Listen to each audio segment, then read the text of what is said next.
Buenos días, profe. Hola, buenos días. Vamos a comenzar hoy. Solo estoy conectando a los demás.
Buenos días, jóvenes. Vamos a comenzar la clase de hoy. Por favor, si sean tan amables de poner la cámara. Vamos. Buenos días, Cristiana Bonilla. Buenos días, profe. Hola, ¿cómo estás?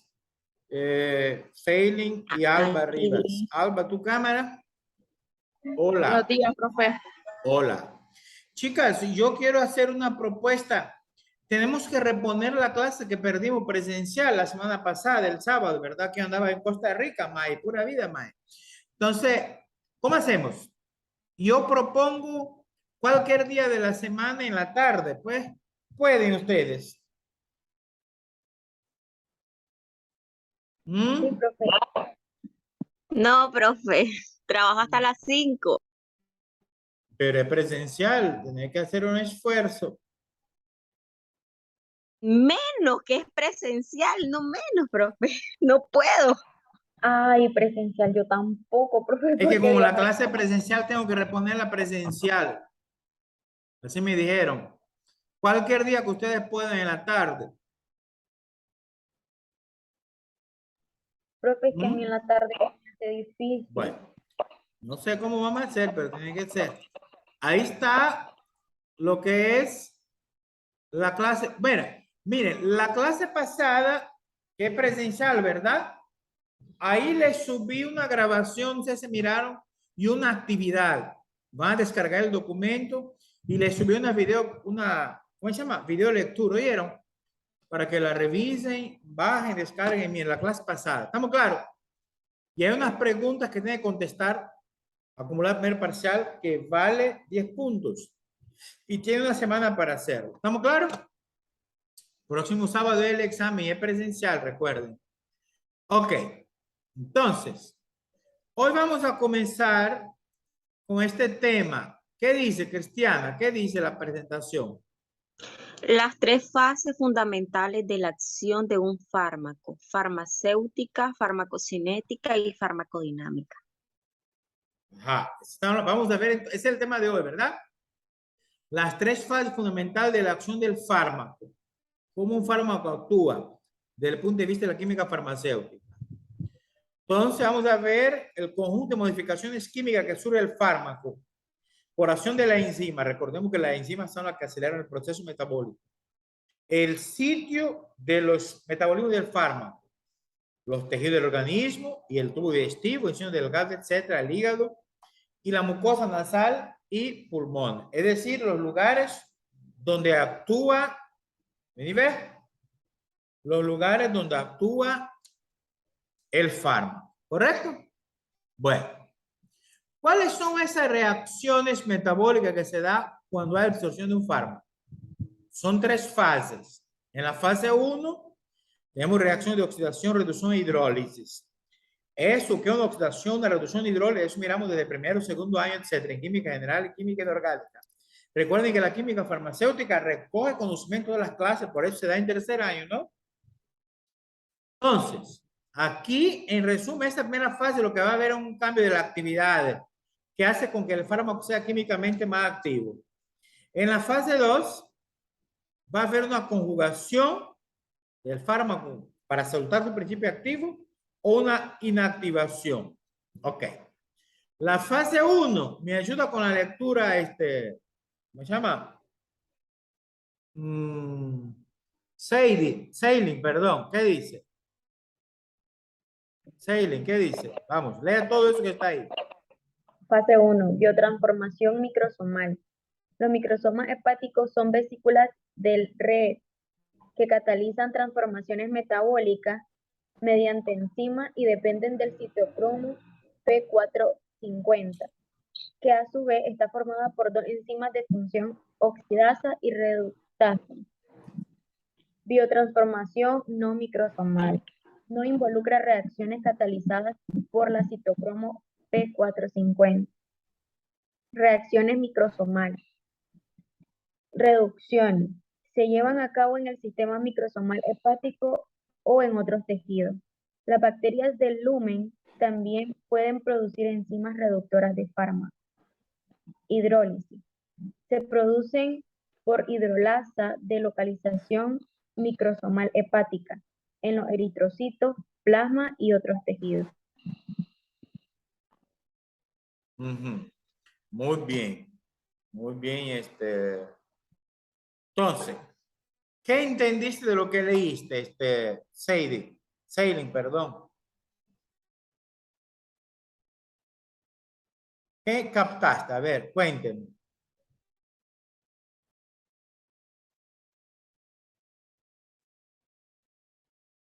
Hazme un resumen. ¿Qué entendiste? Pues que por lo menos la biotransformación microsomal son las que catalizan transformaciones metabólicas mediante enzimas. Sí. Y por lo menos la biotransformación no microsomal no involucra estas reacciones catalizadas. Muy bien. Entonces, la biotransformación microsomal. Microsomal viene del microsoma, ¿verdad? Recuerden, una parte de la célula, ¿no? Entonces, ahí tenemos que va a haber una biotransformación facilitada por enzimas. ¿Se fijan? Y la no microsomal que no involucra la enzima como el citocromo P450. Ese citocromo P450, no sé si ustedes miraron en la otra clase en fisiología, es una de las enzimas más importantes involucradas en la transformación o metabolismo de los fármacos, ¿verdad? Ok, bueno. Después tenemos las reacciones, reducciones que se llevan a cabo en el microsoma hepático y la hidrólisis que producen hidrolasas. Esa es la fase 1. Correcto. Entonces, aquí tenemos ese esquema, ¿verdad? Que es la fase de metabolismo de fármaco. En la fase 1, lo que leyó Sailing, teníamos las fases, mira, oxidación, reducción e hidrólisis, ¿verdad? Y en esta fase, las enzimas más famosas son las oxigenasas, tiene que ver con el volumen del oxígeno, el citocroma P450, monoxiana con flafina, FMO, hidrolasas, epóxido. Las reductasas son las deshidrogenasas, aquí estamos el hidrógeno, recuerden, de alcohol, deshidrogenasas de aldehído, y la oxirreductasa de la quinona. Después también la fase 2, reacción de conjugación. Las enzimas, ¿cuáles son? Las transferasas. Transferasas. Tenemos la sulfotransferasa, glucoronil transferasa, glutatión transferasa, nitronoacitransferasa y metiltransferasa.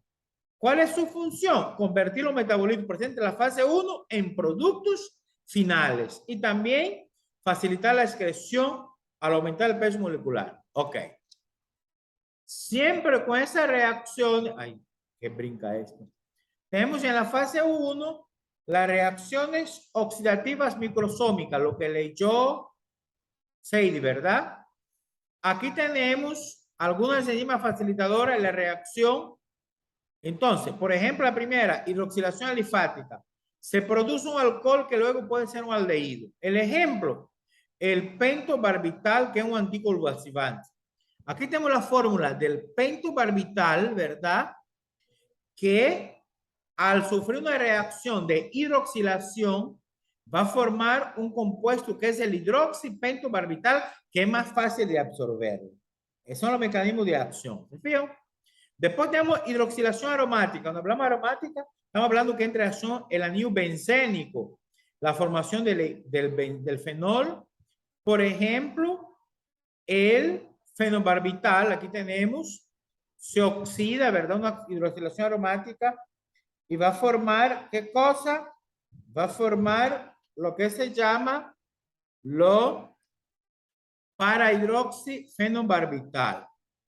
Y finalmente, la desalquilación, que se retiene los radicales unidos al hidrógeno, ejemplo, la codeína.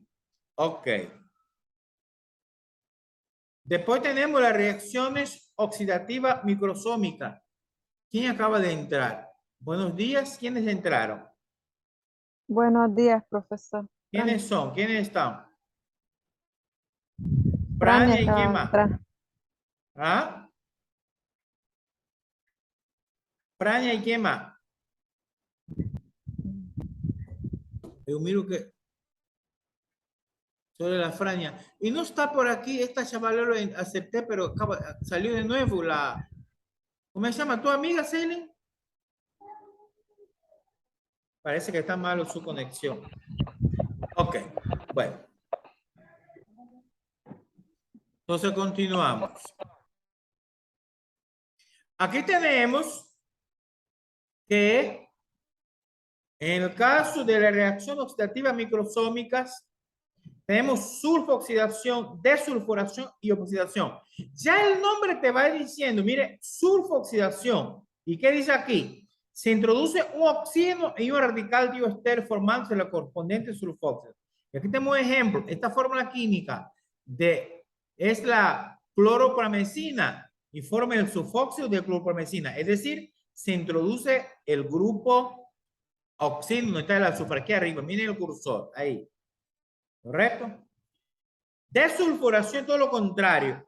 Es quitar el azufre. Se quita el azufre que está aquí. Y el paratión forma el paroxón. Y la epoxidación. Ok. Esos son ejemplos, ¿verdad? Otro ejemplo, oxidación de alcohol. Ese ejemplo miramos en bioquímica, en química orgánica. Se introduce entre la misma molécula para generar un alcohol y un ácido carboxílico. Tenemos aquí un ejemplo, el hidrato de cloral que forma el ácido tricloracético o el tricloretanol. ¿Ves? Es decir, se va a introducir un grupo alcohol y como consecuencia va a formar un ácido. Desaminación, quitar el grupo amoníaco, el grupo NH3, el grupo amino, perdón, que es el NH2, para generar un producto. Ejemplo, ese es muy común en la anfetamina, ¿verdad? La desaminación oxidativa de la anfetamina que produce la fenilcetona con liberación del amoníaco. Y la oxidación alifática que convierte moléculas de liposolubles Es un elemento más polar. Ok. Después tenemos las reacciones de reducción, como la azorreducción y la nitroreducción. La azo viene del grupo azo, tiene que ver con el nitrógeno. Y la reacción de hidrólisis. Ahí tenemos algunos ejemplos, ¿verdad? Bien. Aquí tenemos ejemplos de las reacciones conjugadas de fase 2 con sulfatos, con aminoácidos y con metilo. Es decir, aquí ustedes lo que deben saber, a ver, con sulfato, lea Frania, ¿qué dice arriba con sulfatos? Frania, ¿qué dice? Con sulfatos. Ocurre en el hígado por sulfotransferasas y el donador de sulfatos es el 3-fosfoadenosin, 5-fosfosulfato, Ah, entre paréntesis PAPS, mecanismo principal de desintoxicación de fenoles y hormonas sexuales. ok, ese es el caso de sulfatos, que hay sulfotransferasa, que sería la enzima donador de sulfatos. Tenemos el ejemplo, la silicilamida, y con la enzima sulfoquinasa forma el sulfato de salicilamida. Y ese es un mecanismo para desintoxicar el fenol y la hormona sexual. Con aminoácidos, Cristiana Bonilla, ¿qué dice con aminoácidos? Lo más común es conjugación de glicina con ácidos carboxílicos aromáticos. Se forman amidas y se inactiva el compuesto. El ejemplo, ahí tenemos el ácido benzoico, esa ustedes ya conocen, el ácido benzoico, que tiene el grupo amino, ¿verdad? Se conjuga con la amida, que es un aminoácido, y forma el ácido hipúrico. Y finalmente con metilo, alba, con el metilo, ¿qué dice ahí? El donador de metilos es adenosilmetionina y la enzima que lo transfiere en la metiltransferasa se da en el hígado principal, pero no es de tipo microsomal.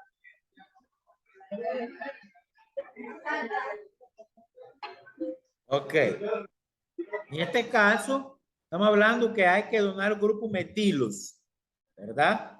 Grupo metilos es el donador, es la azufre adenosilmetionina y la enzima es la metiltransferasa.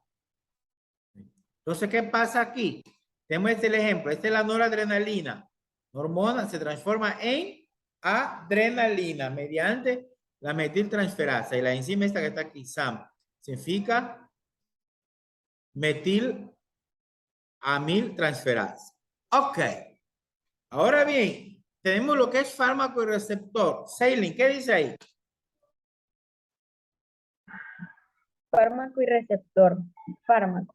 Actúan al vincularse con macromoléculas y alterando sus actividades bioquímicas o biofísicas. Receptor. Componente de una célula u organismo que interactúa e inicia la cadena de fenómenos. Ok, entonces, tenemos que ver un fármaco y un receptor. ¿Cuáles son las relaciones que hay entre ellos? El fármaco, al actuar, obviamente, se va a vincular con una macromolécula.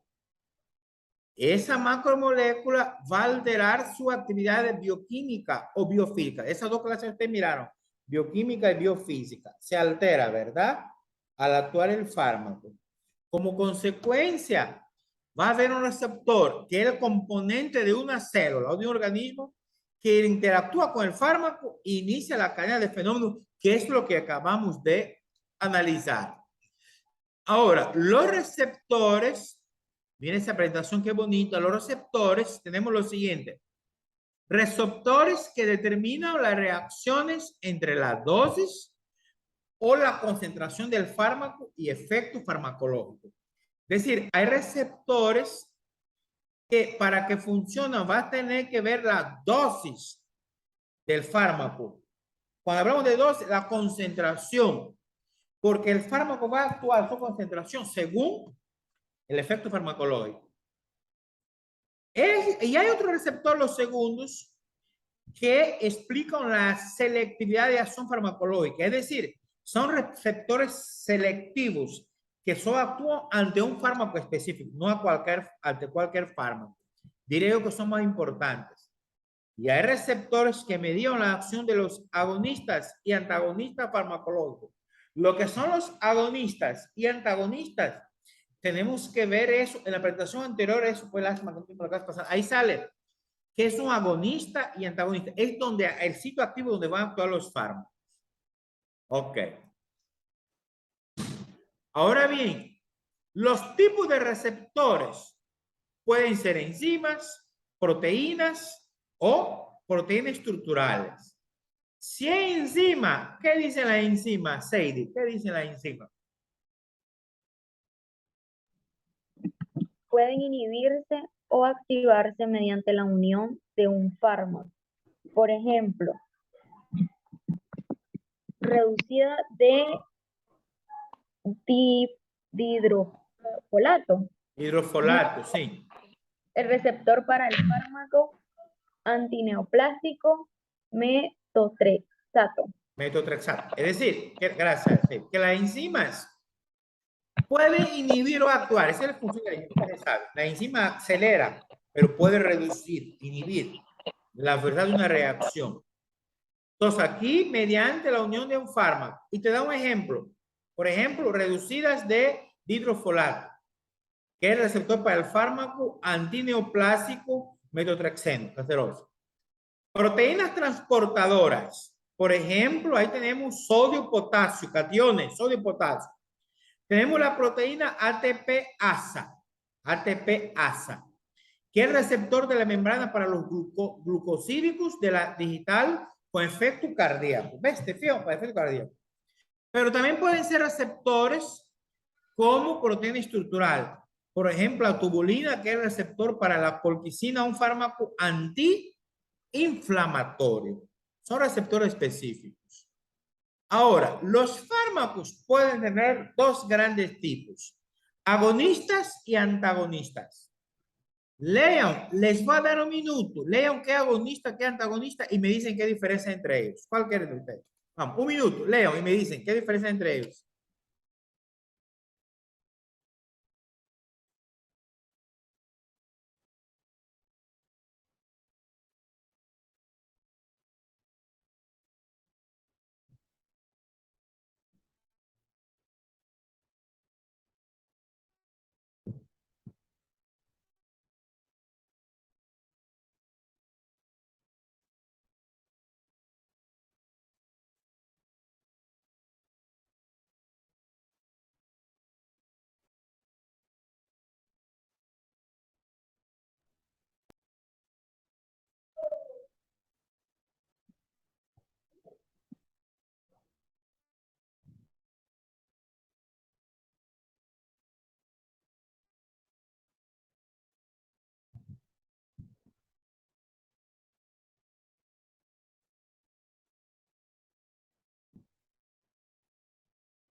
Entonces,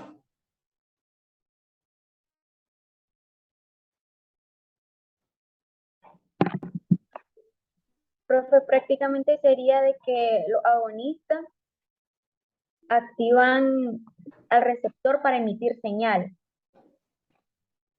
cuando se unen. ajá, Y sí, te escucho.